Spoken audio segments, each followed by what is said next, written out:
Няма по-голямо удоволствие от четенето. То какво ли е друго да опита човек? Един ден, когато имам свой дом, ще го обзаведа с завидна библиотека.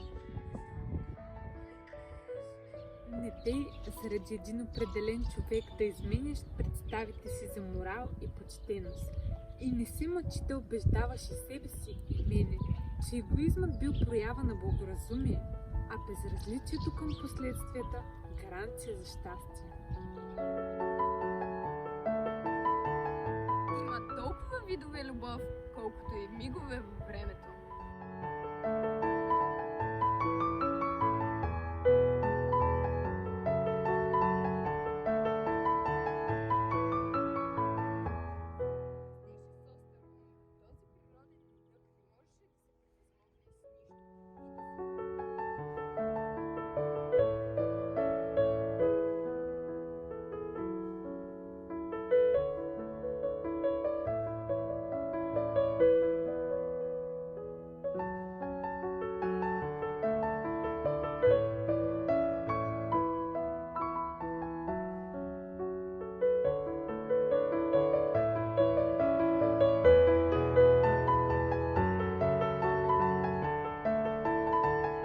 Смятам, че гордостта е често срещан недостатък.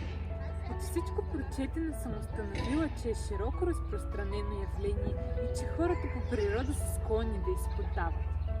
Малцина от нас не хранят чувство на самодоволство към едно или друго свое качество, било то реално или въображаемо. Гордостта и суетата са различни неща, макар думите често да са синоними. Човек може да е горд и без да е суетен. Гордостта се отнася повече до собствената ни представа за себе си, а суетата до това какво мислят другите за нас.